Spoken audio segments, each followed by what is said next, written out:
देख रहे हैं नेटवर्क 33 राजकुमार के साथ। तो चलिए पढ़ते हैं आज की कहानी की ओर। दोस्तों, ये तब की बात है जब मैं डॉक्टर मनोज के क्लिनिक में कंपाउंडर के तौर पर काम पर लगा था। डॉक्टर मनोज का क्लिनिक मदन बाजार में था, जो कि मेरे घर से 7 किलोमीटर दूर था। मुझे बताया गया था कि सुबह 9 बजे क्लिनिक खोलना है और 8 बजे बंद करना है। बीच में 2 घंटे का ब्रेक मिलेगा और साथ ही काम भी ठीक था। लिहाजा मैंने पहली तारीख को ड्यूटी ज्वाइन कर ली। पहले दिन जब मैं क्लिनिक पहुंचा तो मैंने पाया कि क्लिनिक काफ़ी गंदा है। ऐसा लग रहा था कि महीनों से कोई यहाँ आया ना हो। मैं अभी क्लिनिक की बदहाल हालत को ही देख रहा था कि डॉक्टर मनोज ने मुझे आवाज़ देते कहा, देखो मयंक, मैंने 2 और लोगों का इंतज़ाम किया है। तुम उनके साथ मिलकर आज क्लिनिक को अच्छे से चमका दो। साफ सफाई होने के बाद मुझे एक बार कॉल कर देना। और ये बोलकर डॉक्टर मनोज वहाँ से चले गए। फिर कुछ देर के बाद 2 लोग आए जिन्हें डॉक्टर मनोज ने भेजा था। फिर हम तीनों मिलकर लग गए क्लिनिक को चमकाने में। काम करते करते कब सूरज ढल गया था पता ही नहीं चला। फिर जब शाम के 7 बजे डॉक्टर मनोज का फ़ोन आया तो उन्होंने पूछा, मयंक, तुमने फ़ोन नहीं किया? इस पर मैंने कहा, सर कहाँ से करता, जब से साफ सफाई में लगे हुए हैं। मेरे इतना कहते ही डॉक्टर मनोज ने कहा, क्या अभी तक साफ सफाई नहीं हुई है? इस पर मैंने जवाब देते कहा, बस लगभग हो ही गया सर। मेरे इतना कहते ही डॉक्टर मनोज ने कहा, ठीक है, जल्दी करो और 8 बजते बजते क्लिनिक बंद करके वहाँ से निकल जाना। और इतना बोलकर डॉक्टर मनोज ने फ़ोन कट कर दिया। फ़ोन रखने के बाद हमने भी काम जल्दी जल्दी निपटाया और 8 बजते बजते क्लिनिक बंद करके मैं अपने घर जाने के लिए बस स्टॉप की तरफ बढ़ा। वो 2 लोग भी साथ में ही थे तो उन्होंने बताया कि अभी कोई बस नहीं मिलेगी और एक आखिरी बस है, पर वो रात के 10 बजे के करीब आएगी। ये सुनकर मुझे बड़ा अजीब लगा।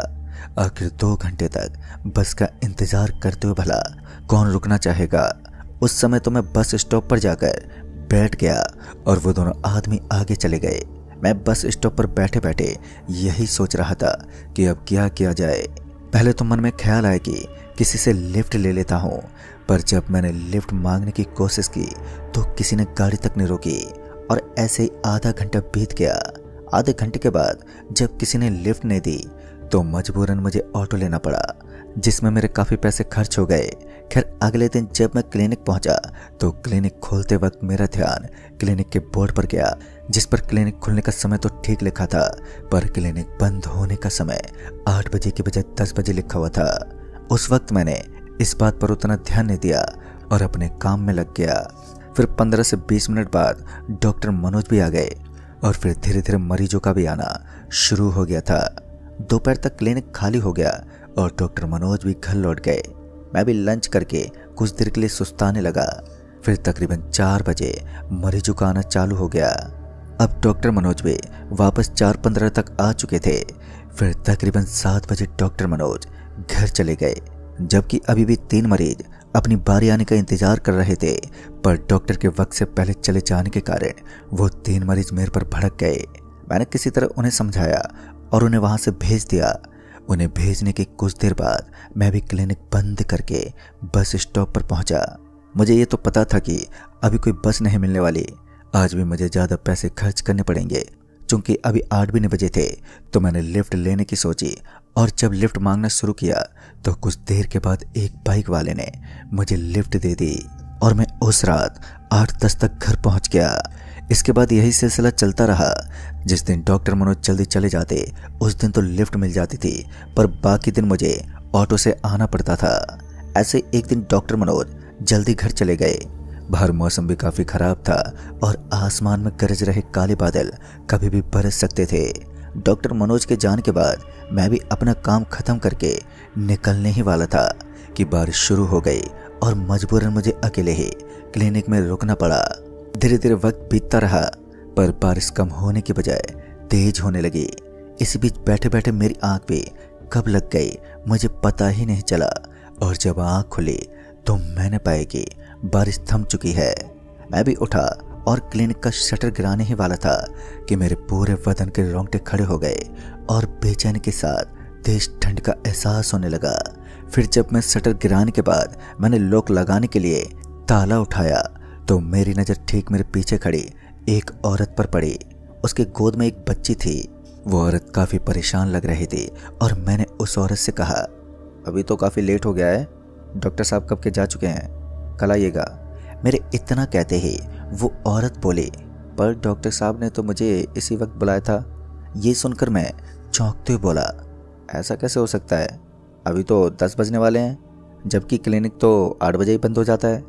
इस पर वो औरत बोली, मेरी बेटी की तबीयत बहुत ज़्यादा ख़राब है, मैं पिछले 2 महीने से यहाँ के चक्कर काट रही हूँ, पर डॉक्टर साहब मिलते ही नहीं, आप कुछ करो ना। उस वक्त तो मैं कुछ नहीं कर सकता था, पर मैंने उस औरत से कहा, आप कल थोड़ा जल्दी आइएगा तो डॉक्टर साहब मिल जाएंगे। और ये बोलकर मैंने शटर पर ताला लगा दिया और बस स्टॉप की तरफ चल पड़ा। पता नहीं क्यों मेरी बेचैनी अब कुछ ज़्यादा ही बढ़ गई थी। फिर जब मैंने एक नज़र पीछे पलट कर देखा तो मैंने पाया कि वो औरत गायब हो गई है। ये देखकर मेरा दिमाग चकरा गया। मैंने फौरन ही दौड़ना चालू कर दिया और दौड़ते हुए बस स्टॉप पर पहुंचा। मैं अभी बस स्टॉप पर पहुंचा ही था कि वो 10 बजे वाली बस भी आ गई और मैं बस में चढ़ गया। बस में बैठने के बाद भी मेरी सांसें चढ़ी हुई थी और सर से पसीना बह रहा था। इसी बीच जब बस का कंडक्टर टिकट के लिए मेरे पास आया तो उसने मेरी हालत देखते हुए कहा, क्या बात है भाई साहब, आप थोड़े परेशान लग रहे हो। इस पर मैंने जवाब देते हुए कहा, हाँ नहीं ऐसा कुछ भी नहीं है, आप गोमरूपुर की टिकट दे दो। तभी बस कंडक्टर ने गोमरूपुर की टिकट काट कर मुझे दे दी और वापस अपनी सीट पर जाकर बैठ गया। फिर जब मेरा बस स्टॉप आया तो बस से उतरते वक्त उस कंडक्टर ने मुझसे कहा, कहीं वो बच्चे वाली औरत तो नहीं दिख गई आपको। अब तक तो मैं बस से उतर चुका था और इससे पहले मैं उस बस कंडक्टर से कुछ कहता कि बस वहां से चली गई। घर पहुंचने के बाद भी कुछ देर तक तो घबराहट बनी रही। फिर अगली सुबह जब मैं क्लिनिक पहुंचा तो मैंने पाया कि बहुत से मरीज पहले से ही क्लिनिक के बाहर खड़े हैं। मैंने फौरन ही डॉक्टर मनोज को फ़ोन किया और थोड़ा जल्दी आने को कहा। फिर क्लिनिक खोलने के 15 मिनट के भीतर डॉक्टर मनोज भी पहुंच गए और काम शुरू हो गया। उस रोज़ मरीज एक के बाद एक आए जा रहे थे, जिस वजह से हमें लंच करने तक का मौका नहीं मिला। और जब 8 बजे तो डॉक्टर मनोज फौरन निकल गए और जाते जाते बोल गए कि तुम भी फौरन निकल जाना। हालांकि अभी भी 2-4 मरीज बाकी थे जिन्हें डॉक्टर मनोज ने ही ये बोलकर भेज दिया कि उनके घर पर एक इमरजेंसी आ गई है, अब वो कल ही देख पाएंगे, जिस वजह से वो चुपचाप चले गए। अब सबके जाने के बाद मुझे अपना फैला हुआ काम निपटाना था, लिहाजा मैं अपने काम को समेटने में लग गया। और जब काम पूरा हुआ तो तब तक 9 बज चुके थे। मैंने जल्दी से क्लिनिक बंद किया और बस स्टॉप पहुंचा और लिफ्ट मांगने लगा, पर किसी ने गाड़ी तक नहीं रोकी और देखते ही देखते 9:45 बज गए। फिर मैं भी थक हार कर बैठ गया। वैसे भी 15 मिनट के बाद 10 बजे वाली बस तो आने ही वाली थी और मैं बस स्टॉप पर बैठा अपने बस के आने का वेट ही कर रहा था कि एक बार फिर से मेरे शरीर के सारे रोंगटे खड़े हो गए और बेहद तेज ठंड लगने लगी। तभी मेरी नज़र उसी औरत पर गई जो कल रात आई थी। अभी भी उसकी गोद में उसकी बेटी वैसी ही बेहोशी की हालत में थी जैसे कि वो कल थी, पर आज वो औरत कुछ ज़्यादा ही परेशान लग रही थी। उसकी आंख लाल हो रखी थी जो मुझ पर ही टिकी हुई थी। मैं अभी उठकर उस औरत की तरफ ही बढ़ रहा था कि वो औरत इतनी जोर से चीखी कि मुझे अपने दोनों कानों पर हाथ रखना पड़ा। उस औरत की चीख मेरे कान बर्दाश्त नहीं कर पा रहे थे। तभी 10 बजे वाली बस भी आ गई और उस बस के कंडक्टर ने मुझे फौरन ही सहारा देते हुए बस में चढ़ा लिया। बस में चढ़ते ही बस ड्राइवर ने बस बड़ी तेजी से निकाली। वहां से काफी दूर आने के बाद जब मैंने अपने कानों से हाथ हटाया तो तब तक मेरे हाथ खून से सन चुके थे और आंख के आगे अंधेरा भी छाने लगा था और एक अजीब सी आवाज सुनाई दे रही थी जिसे मैं समझ ही नहीं पा रहा था। तभी मुझे उल्टियां भी होने लगी और इसी बीच कब मेरी आंखें बंद हो गई मुझे पता ही नहीं चला। फिर जब मेरी आंख खुली तो मैं किसी अनजान जगह पर था और जैसे मैं उठकर बैठा तो वो बस का कंडक्टर दरवाजे से अंदर आते हुए बोला, तुम ठीक तो हो, अब कैसा महसूस हो रहा है। इस पर मैं अपने माथे पर हाथ रखते हुए बोला, अभी माथा चकरा सा रहा है। मैंने अभी इतना कहा ही था कि वो कंडक्टर बोला, अच्छा एक बात बताओ, कहीं तुम डॉक्टर मनोज के क्लिनिक में तो काम नहीं करते हो। इस पर मैंने कहा, हाँ वहीं काम करता हूँ मैं, क्यों क्या हुआ। अब वो कंडक्टर मेरा जवाब सुनने के बाद कुछ देर के लिए खामोश हो गया और फिर एक लंबी गहरी सांस लेने के बाद बोला, तुम डॉक्टर मनोज के यहाँ से काम छोड़ दो, नहीं तो वो औरत तुम्हें नहीं छोड़ेगी। उस बस कंडक्टर की बात मुझे कुछ समझ में नहीं आई, जिस वजह से मैंने सवाल करते हुए पूछा, क्यों, मैंने उस औरत का क्या बिगाड़ा भला। इस पर वो कंडक्टर बोला, तुमने नहीं पर डॉक्टर मनोज और शिवदयाल ने उस औरत के साथ जो किया उसका खामियाजा डॉक्टर मनोज के साथ साथ तुम्हें भी भुगतना पड़ेगा। तुम्हारी भलाई इसी में है कि तुम जितनी जल्दी हो सके वहां से निकल जाओ।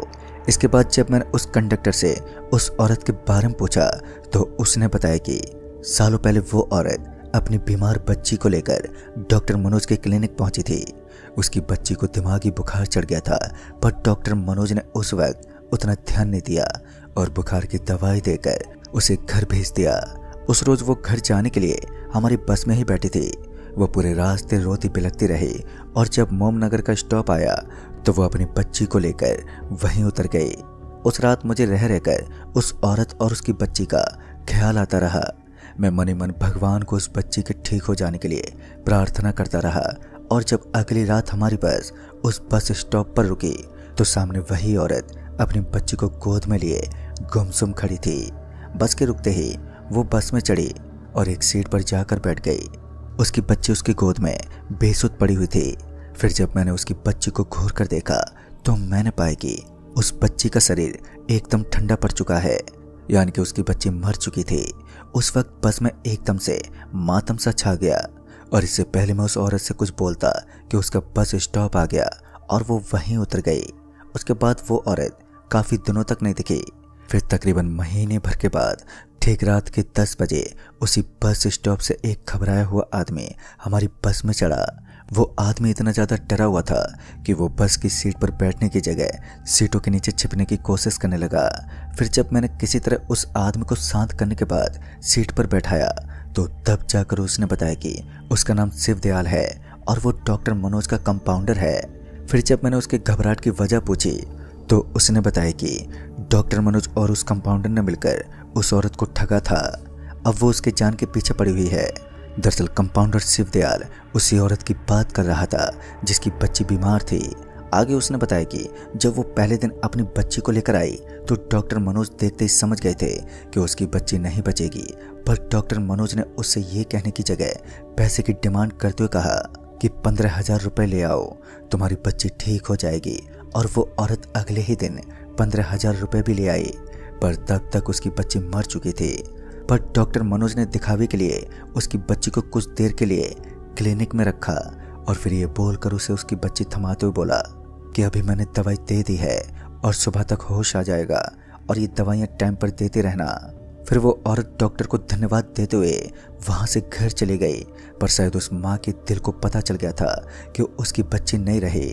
अभी डॉक्टर मनोज के कंपाउंडर ने डर तो इतना बताया ही था कि तभी एकदम से बस रुक गई और बस के रुकते ही वो ही औरत बस में चढ़ी और उस कंपाउंडर को उसकी गर्दन से पकड़कर चलती गाड़ियों के बीच फेंक दिया और वो कंपाउंडर वहीं मर गया। तभी वो औरत एकदम से हवा में गायब हो गई। उसके बाद सब शांत हो गया। सुनने में आया कि डॉक्टर मनोज ने क्लिनिक बंद कर दिया है। शायद उसे अभी जान का डर था अपनी, पर अब डॉक्टर मनोज ने अपना क्लिनिक फिर से खोल दिया है और वो भी वापस लौट आई है अपना बदला लेने के लिए। दोस्तों, ये सब सुनने के बाद मेरी हिम्मत नहीं हुई कि दोबारा से डॉक्टर मनोज के क्लिनिक पर काम करने की, और उस रात के बाद मैंने वो क्लिनिक हमेशा के लिए छोड़ दिया। तकरीबन महीने भर बाद जब मेरा उधर जाना हुआ तो मैंने पाया कि डॉक्टर मनोज का क्लिनिक चला हुआ है। पूछताछ से पता चला कि डॉक्टर मनोज के साथ उसका कंपाउंडर सुधीर दोनों जलकर मर गए। आखिर किस वजह से क्लिनिक में आग लगी ये पता नहीं चला। तो दोस्तों, इस कहानी में बस इतना ही।